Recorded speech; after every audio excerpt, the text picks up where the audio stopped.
There are a lot of reasons why Notre Dame is as big a threat as any team in the country to win a national title. You've heard from several of those players. You've heard from the coach here on Locked On Women's Basketball. Liatu King might have the most compelling game out of everyone. I'm so excited she's here. We're going to talk all about it. Locked On Women's Basketball starts now.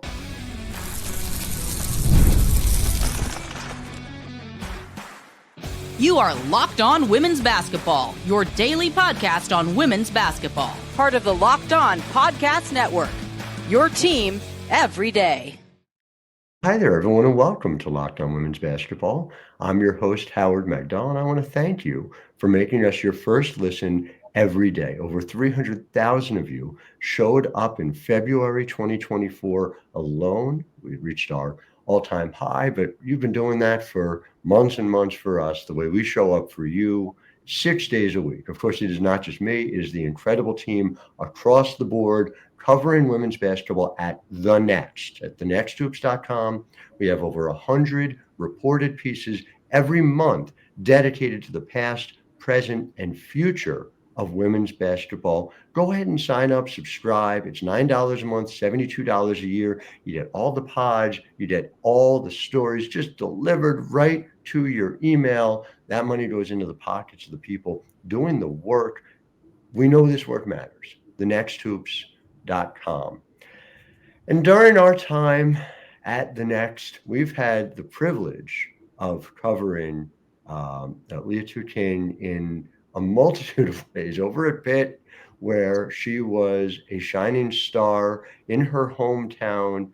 It's a compelling story that now you're here at Notre Dame. You have an opportunity to win a national championship. To my mind, there's a short list of teams where you say, gee, if they win the national title, it's not going to be a surprise. It's not going to be an upset. You guys are among them. We're going to get into the details as to the how and why that is specific to your game. But I want to start with your arc and specifically the decision that you made to come to Notre Dame. And you said something, I was getting ready for this podcast, back at Media Day about the need to speak things into existence. So kind of take me through who you were saying it to, how you came about going through a process that I guess has become routine in terms of transferring, but obviously had to be new to you. Yeah, no, I think I said it at the ACC Media Day, and it was just, it came to my mind because before, that Media Day, Tamika Catchings came to one of our she just came to the facility one of the days during the summer or whatever, and she talked to the team. And one of the potent things that I got from that was speaking things to existence. She talked about a lot of things, her career as being an athlete and how that was for her, and she talked about the importance of journaling. But one thing that really stuck with me was speaking things into fruition. So when they were talking about bold predictions or whatever, I just thought, saying that is super powerful. And it starts with, I'm a firm believer of the tongue is powerful, of believing that the tongue is powerful. And so when you say things, that's just a manifestation. And of course you have to put in the work to do that, but it starts with, you actually believing what you're saying and believing the things that are coming out your mouth. So it's so interesting. Listen, Tamika is a good person to be able to follow, but it's interesting to me to hear you say it, because Tamika Catchings, among the many stats in which she excels, she was one of the 20 most prolific rebounders in the history of the WNBA. She was 6 feet tall. You're listed at 6 foot. Are you exactly 6 foot? Yeah. You don't play like it. I mean, you look across the board, I warned you before we got on the air, I was going to get a little nerdy in here. Your defensive rebounding percentage at 23.8%, which I just love. It's 112th in the country. It doesn't make sense unless you understand how rebounding works, where effort and energy and understanding of where to be on the floor is the biggest keys to it. So as we sort of trace back your history, when did rebounding become central to what you're doing? It's by no means the only thing you do across this broad base of talent, but I would argue that, and especially when you talk to pro folks, it's the thing that pops first, right? Yeah, I mean, I couldn't tell you the exact moment when it became something, but I mean, I just always wanted to either save a possession or, get the defense to stop. And it starts with, rebounding, or it starts with, hustle and grit. And, everybody is always amazed by the fact that I'm undersized and I'm still getting a lot of boards, but it isn't always about height. It's about, your 1-2 and your heart, and if you're, willing to make that extra effort. Notre Dame obviously had a team capable of making a deep run last year, and I was on site to see the run into the Sweet 16.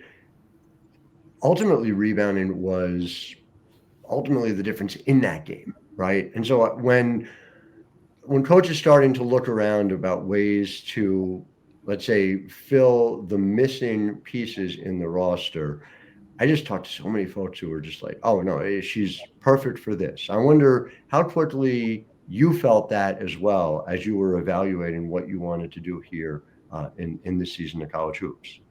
Yeah, no, I mean, when, I entered the portal and I had conversations with Coach Ivy, one of their main, one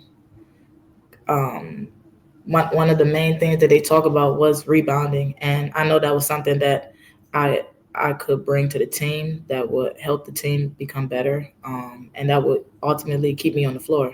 And so just being me, is always something that I keep in my mind. Just I don't need to do anything spectacular. This team doesn't need me to do anything spectacular. I just need to do what I've always been doing, and that's making hustle plays and rebounding. So you guys went from 81st in total rebound rate and 135th in defensive rebound rate to 6th in the country in total rebound rate and 3rd in the country in defensive rebound rate.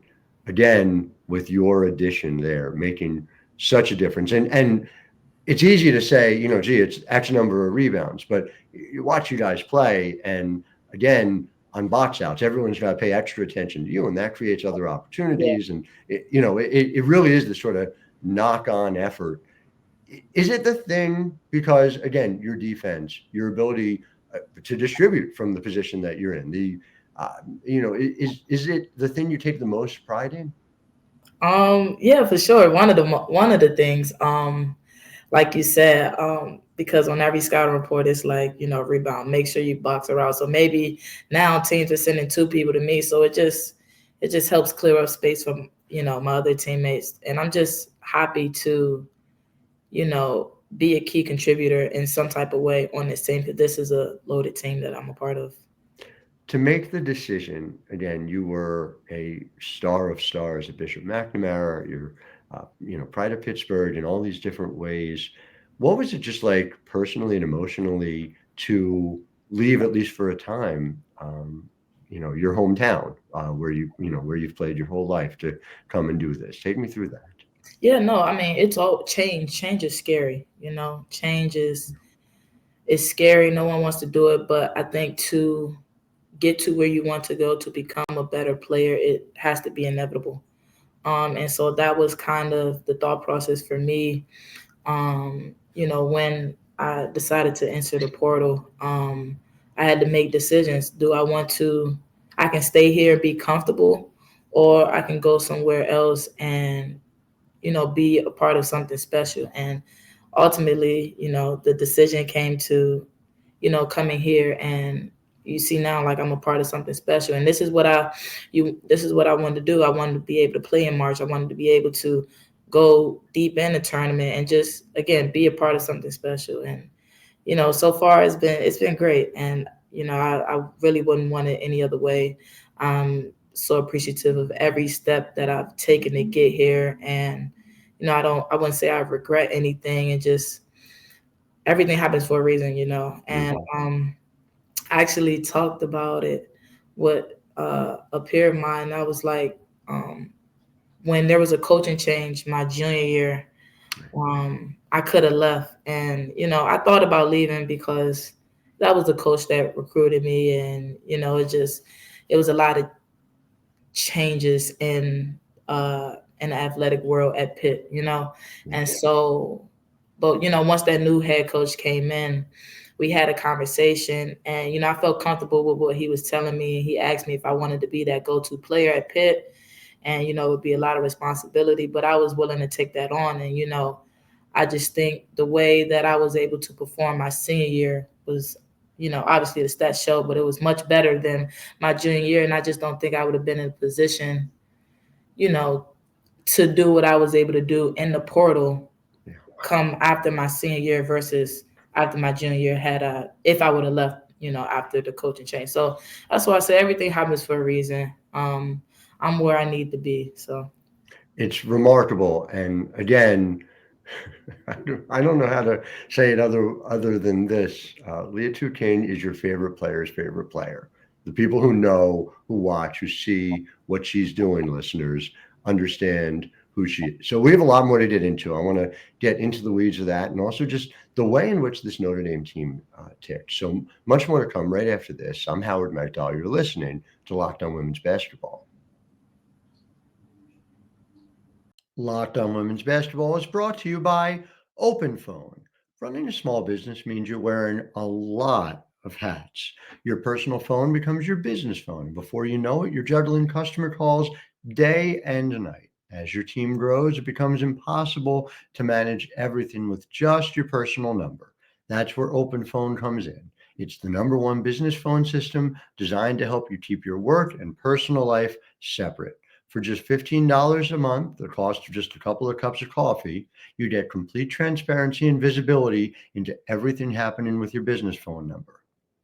OpenPhone works through an app on your phone or computer and integrates with tools like HubSpot and hundreds of others. It also uses AI-powered call transcripts and summaries, so you'll have a rundown of your calls and action items the second you hang up. And if you miss a call, no problem. Automated messages are sent directly to your customer, ensuring you never miss an opportunity to engage. Right now, OpenPhone is offering $20% off your first 6 months when you go to openphone.com/lockedonnba. 20% off your first 6 months, openphone.com/lockedonnba. openphone.com/lockedonnba. And if you have existing numbers with another service, OpenPhone will port them over at no extra charge.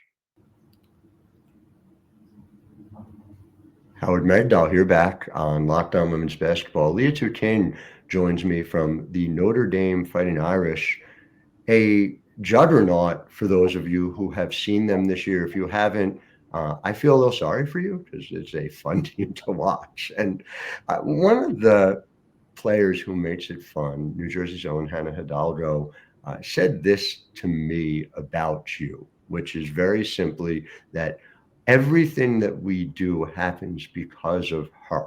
And so I want to talk about that on the defensive end and get into something that I think is sometimes lost amid your rebounding prowess, which is obviously extremely impressive in and of itself. But your stocks stat, and this is one of my favorites, steal percentage plus block percentage, for those listeners who don't know, is 6%. You're right around 3% on both blocks and steals.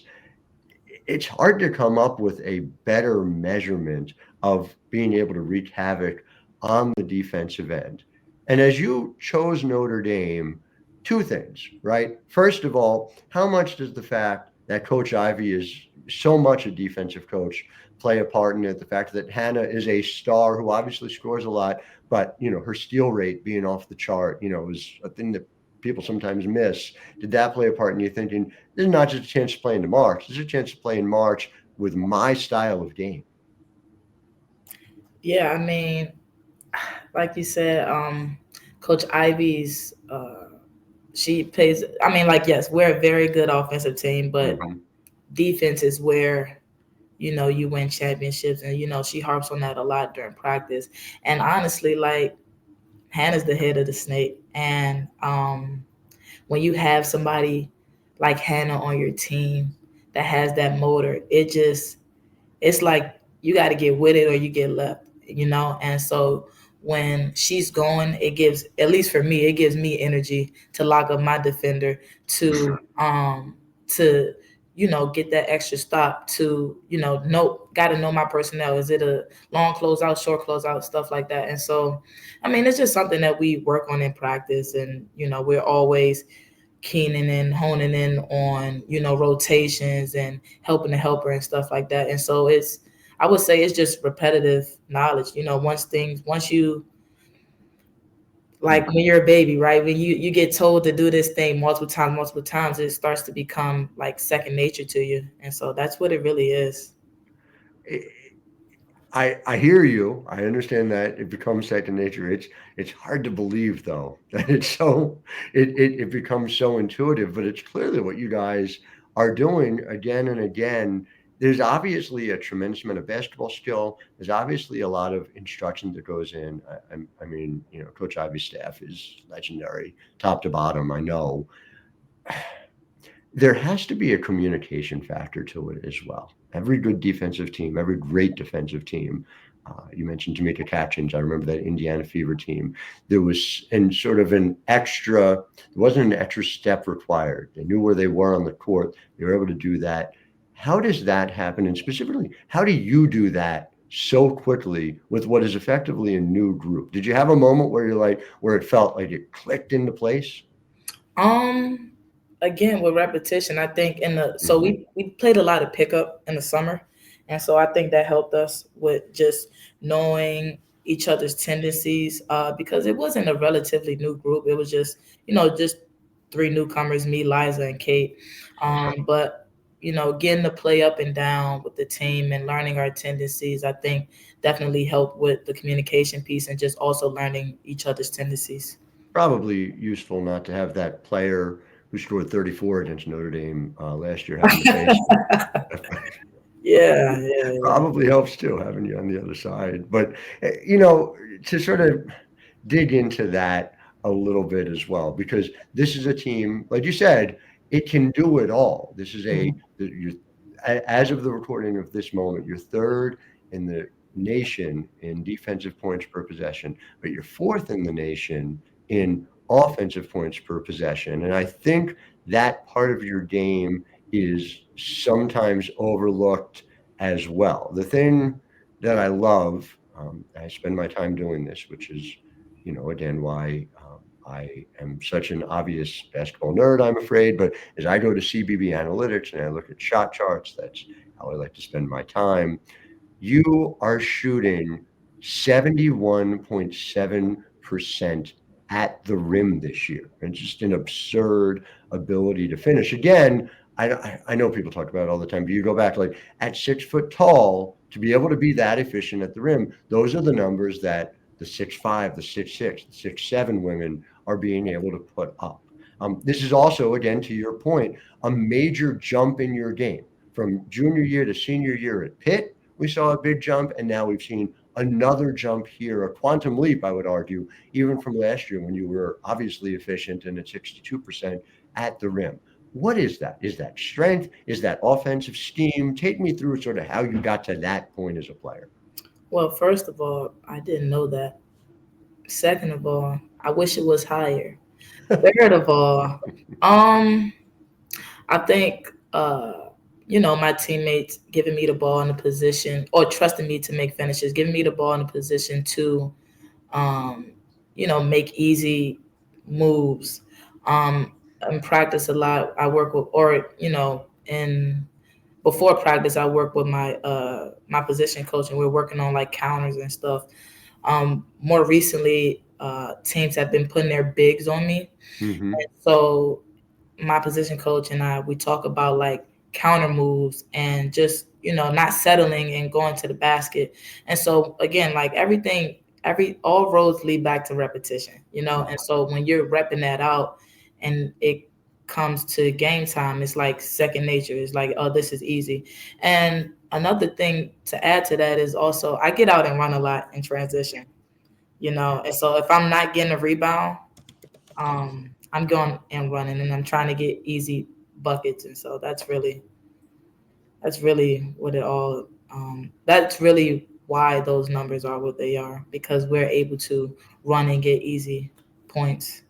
You make it sound so easy. I don't. Yeah, I mean, when you put in the work, and it's yet that hard. I hear you. If you'll forgive the point of personal privilege as host, yeah, you put in the work. The numbers are above and beyond a lot of people who put in the work. So the reward is obviously next level with that as well. But yes, again, to your point about your teammates putting you in a position to do it, 30% of your attempts were at the rim last year. 48.6%, as we're recording this, are at the rim this year. So getting those opportunities, getting those transition opportunities, like you said, has been huge. And it makes an offensive juggernaut between all of this. And then again, your ability to inside out the ball makes a big difference. So we're going to talk about sort of the supporting cast, the weeks ahead, but also the years ahead, because I'm so curious to see the way you're envisioning the future. So Liatu King, delighted you're with us. I'm Howard Megdal. You're listening to Locked On Women's Basketball. Back right after this. This show is sponsored by BetterHelp. Who's in your support system? We all need people to lean on, whether it's friends, family, mentors, or professionals. Even the strongest leaders and athletes know that asking for help makes them better. Therapy is one of the best ways to build that support system. It's not just for tough times. It helps with setting boundaries, developing coping skills, and becoming the best version of yourself. Help build your support system with BetterHelp. Visit betterhelp.com/lockedonnba today to get 10% off your first month. That's BetterHelp, HELP.com/lockedonnba.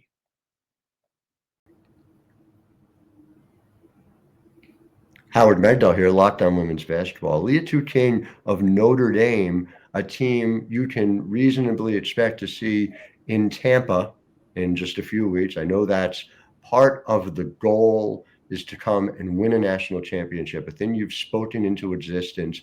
You talked about journaling, and I wanted to circle back to it because that's really interesting to me. I know that matters a lot to Catch. How have you done it? What's your journal plan like? Do you do it at the end of the day, at the start of the day? Take me through it. I try to read, I don't want to get too religious here, but I just try to, get on the Bible app and kind of reflect on what's going on there. And that's, where I'll do a little bit of journaling on that. It's nothing too crazy. It's nothing too crazy.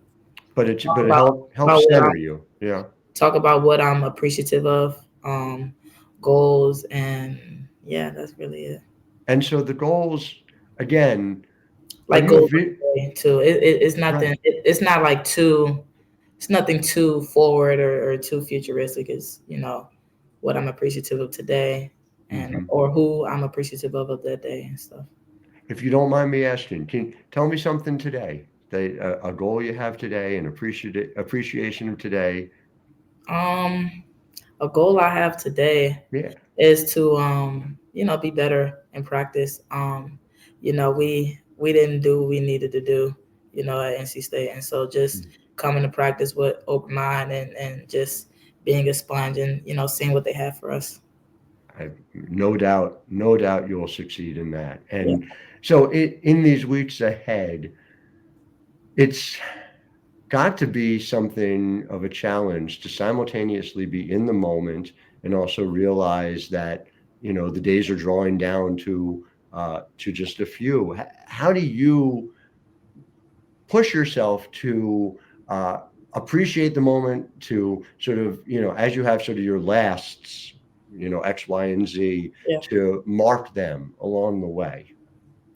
That's a great question. I think it's super hard. It's super hard to be grounded and then also know, like you said, that it's clock is ticking, you know.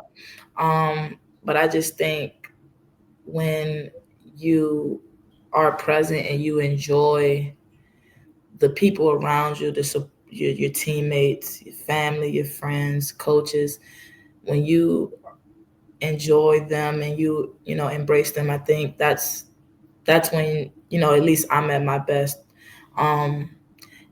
Because if I get so caught up in the future and after the season, or even if I'm worried about March and we're not there yet, I'll be remiss, and I'll be so disappointed that I wasn't locked in, or I didn't appreciate the time that I had when I was actually living in that time period. And so just being around my teammates, being present around my teammates, having conversations with them, and enjoying their presence. I'm glad you're getting to do this. Yeah. I'm glad you're enjoying this moment. If you'll forgive the longer range question, I spoke about it at the top of the show. You've got the attention of WNBA scouts. You are playing the type of game that translates particularly well to the next level, whether it's this defensive versatility, the fact that you can be thrown on anyone 1 through 5, the fact that you can rebound at your position in an exceptional way. Have you allowed yourself to visualize things, talk about that as well as a long-term goal, as playing at the next level? Yeah. Of course. Of course, we keep the main thing, but I do have plans of, or goals to, get to that next level. So I wouldn't say like, no, that would be crazy, but yeah, for sure. Well, it is delightful to catch up with you. It's great to see the way in which you have made choices that have allowed your game to blossom. I look forward to seeing you plenty in the weeks ahead. Liatu King, Notre Dame, thank you for your time. To our listeners as well, thank you for making us your first listen every day. We'll be back with you tomorrow, as we are 6 days a week. So until then, I'm Howard Megdal, wishing all of you a wonderful day.